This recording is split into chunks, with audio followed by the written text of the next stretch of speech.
Welcome to A Dose of Feel Good. I'm your host, Whitney Bischoff, and today our topic is Love Wins. You can see full show notes at doseoffeelgood.my.canva.site. Now, let's dive into today's episode.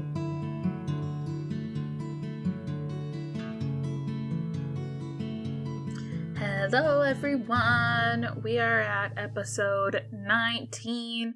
Which seems crazy, but we are here and I hope you've enjoyed the journey with me. I changed topics for this week, so if you've paid attention on the website, I was going to talk about embarrassment as a good thing this week, but I am changing it, and our topic today is called Love Wins.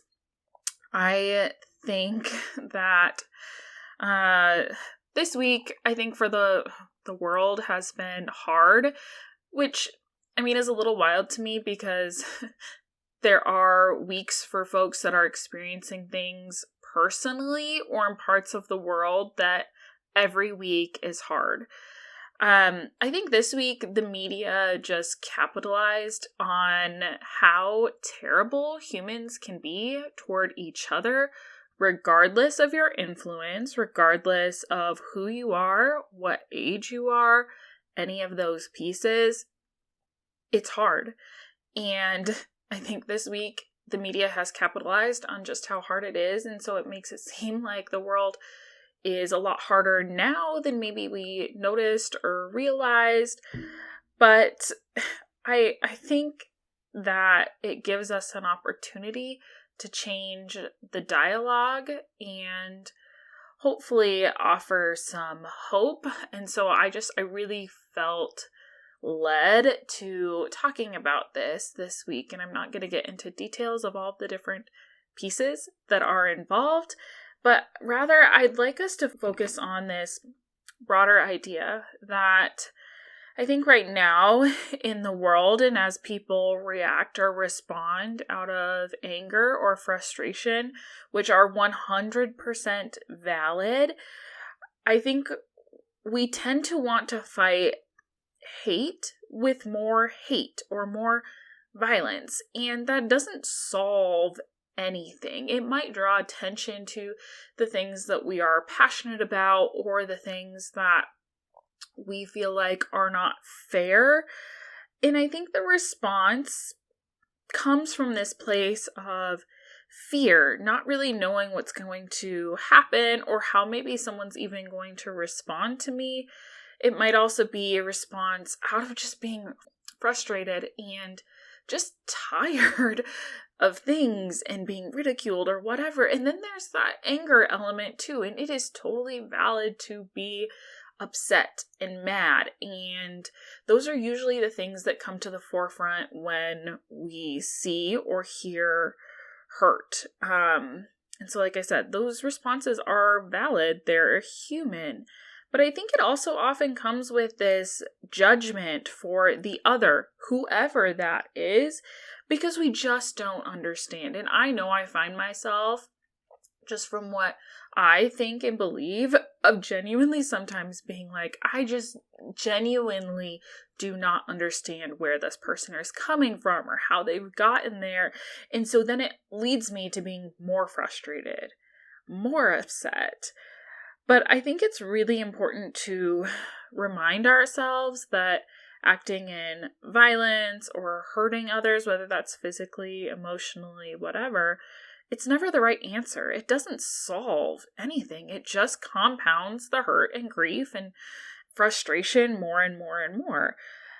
I think taking a step back and really knowing that humanity as a whole, we are all valuable. We all have our place. And even for the people that make it especially hard, or if we have had a past with certain people that isn't healthy, right? They maybe made decisions, we maybe made decisions, but we only cause more pain when we are approaching humanity from that place where we are judging, right? Or someone made a mistake and that belief that they can't grow from that or be better or just have that lack of hope. And I think, even back to my personal experience with different people, like, whether it's drugs, alcohol, any of those things, like it can be really hopeless when you are connected with people who are in those spaces.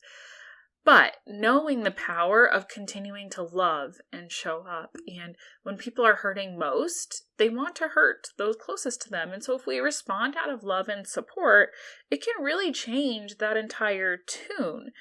And knowing that regardless of what people think, believe, whatever, that, I genuinely believe that every single life has matters. It has purpose. They have a place. And sometimes that place is to test us a little bit and teach us to be better humans.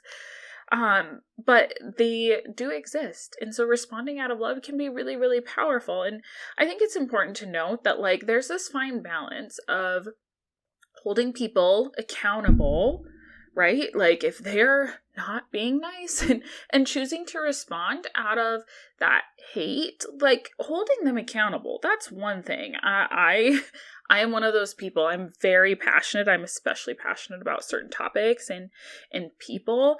And if someone tests that, I will hold them accountable. But doing it in a gentle, kind, loving way. So that accountability is half of it. Loving people is the other half of it. And you're wanting to find that balance and truly not responding out of more hate and making it so compounding to a point where, like, we feel like we can't come back from. I think we would surprise ourselves and those we interact with if we chose to respond out of love, even when we're frustrated.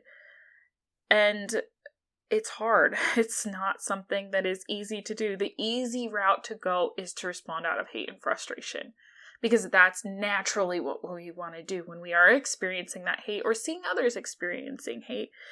But I think the growth moment is knowing the battles you've fought. You're the only one that knows those things. And when you choose to kind of speak up when you are experiencing that hate or see others experiencing that hate and choose to respond out of love, you're breaking that silence, you're breaking that cycle. And we still choose to show up even if we have gotten that hurt and hate over and over again. We still show up because we know that's what we needed in those moments, is not someone to remind us of all of this mistakes or even us just making bad decisions or approaching people negatively. We need to be reminded of the love that we needed in those moments.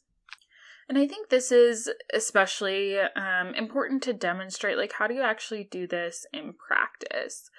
I feel like I've brought up my last job a lot. But I think when you are in a space, whether that's a home environment, whether that's your workplace, whether that's just even communities that you live in, where you feel like you're constantly being brought down or ridiculed, or sometimes even experiencing that hate, that is very real. But I always, in the back of my mind, and I even have shirts that say this, just even to remind myself in the moments of, like, what would happen if I showed them kindness? And if they continue to show up with hate or negativity or whatever, that's what they're doing. Like, I can respond out of kindness, and eventually, I really do believe this, they start to wrap their minds around, like, this person has been through hell and back again, and I'm continuing to push them in that direction, but they still show up with that kind, loving attitude. And I think if we all chose to respond to hate in that way, we start to rise above. We are not compounding. We're changing that narrative. I cannot control how someone approaches me, what they think, what they believe. I can engage in healthy dialogue if the opportunity allows it, but I can choose how I respond out of that hurt. And I choose to really help people see they're good, even when they're being really terrible for me. And I think it's this mentality, knowing, again, hurt people hurt people. So I do genuinely believe that when people are acting out of hate, it's coming from a place of fear or hurt, and they don't know how to respond. other than the natural way of hurting people just like they've been hurt. But I think if we changed that narrative, because we are all hurt, we are all broken, instead of flipping that and saying hurt people, love people, because again, that's what we needed in those moments. And I know I need that, right? That I needed to be loved and validated and appreciated. But it's one thing to think all of those things, it's another to say and do. And I think if we did respond to those environments, knowing that loving people makes a big difference, we can really start to change that tune. I think it's especially impactful when we choose to turn that pain, that brokenness, that hurt into love, and loving people even if they are hard, right? If they have pushed us. But we change that narrative. We change that outcome, that we're not going to compound on all of the bad that's in the world, because it's there. It has always been there, and it probably will always be there. But we can control that we respond out of kindness and love, and knowing that that makes a difference, because that's what's in my sphere of control. When we're experiencing so much pain, and I think the world is experiencing a lot of pain right now. Again, the media has really capitalized on how much pain there is. But if we choose to show up in love and kindness and treating everyone, and I mean everyone, with that kindness, especially those who test us most. So it's that respect. And part of that respect is also that accountability, right? Like, I think of when I engage in dialogue with my friends that I'm like, I just don't quite understand where you're coming from in this, but I love you either way, right? Like, I love you as a person, or as a person, you bring something to this world that we need or that you're connected to. And I think that's really, really powerful, that we can hold people accountable, but also be gentle in those moments and show that unconditionally I value you as a person. And that gives us hope. It gives us hope that as a world, we can do better. We can treat people better. We don't have to live in this space of hurt that sometimes feels like it's compounded over and over again. But as somebody who has experienced a lot of hurt in my personal life, knowing, I think there's this relatability piece almost, that like, I'm not the only one going through that. And knowing that there are certain people who have experienced more hate. And so there might be that compounding if no one has ever experienced what love and kindness looks like. Sometimes the only answer is that innate physical sense to respond to hate and violence with hate and violence. But I really, really encourage you to remind yourself that people are human. They're humanities. Nobody has it figured out. Not one person. But when you respond out of that love and kindness and gentleness, you have the power to change that narrative. And I think even of like generations, right? Breaking those cycles. That's what we're doing here. We're choosing to break the cycle of violence that's within our sphere of control. So, while I went kind of on a tangent here today, I really want to encourage you, choose love, especially today, especially when it feels really hard. Choose love, and I promise you it will make a difference. So what are our takeaways from this message? I want to really challenge you to show love intentionally. So write down what you're going to do to at least one person. And if you're really feeling strong and powerful, I encourage you to reach out and show that love intentionally, maybe to somebody that tests you a little bit, frustrates you. They might not expect it. And I think it shows that you can respond out of love, but it teaches us, how do I intentionally put that into practice? I think reminding yourself that when you are frustrated, first of all, y'all, Facebook arguments, oh my gosh, like no one's in their rational headspace in those moments. But if you choose to engage in dialogue, do it in a way that shows kindness and love. And that, again, even when someone pushes your buttons a little bit, you're still going to show them, like, I love you as a human, regardless of if we disagree, because we all will disagree.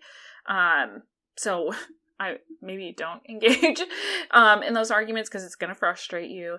It's going to egg other people on. And I think some people aren't ready to respond out of kindness and love, to be honest. So choose from your sphere of control to respond with kindness.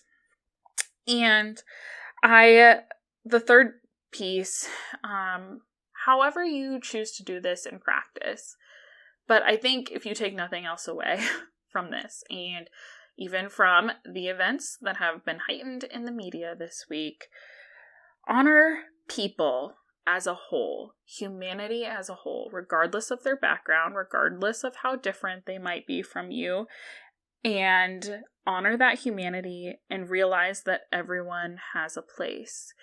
There are people who have experienced harder things. There are people who we maybe feel from our point of view who have had it really well. There are people who will always choose to respond out of hate and fear and violence, but there are so many more people in the world, we just don't hear about it enough, that do choose to respond out of kindness and love, and knowing that those are the people that we want in our corners and can kind of join us in breaking these cycles of hate, because ultimately love wins, and there are more people out there loving than there are people out there hating. And I genuinely believe that. So with that, thank you for letting me kind of share what was on my heart this week and pivoting a little bit. If you really enjoyed this episode and feel like someone can maybe benefit from hearing it this week, I highly encourage you to share it. I think the world needs a little bit more love out here, y'all.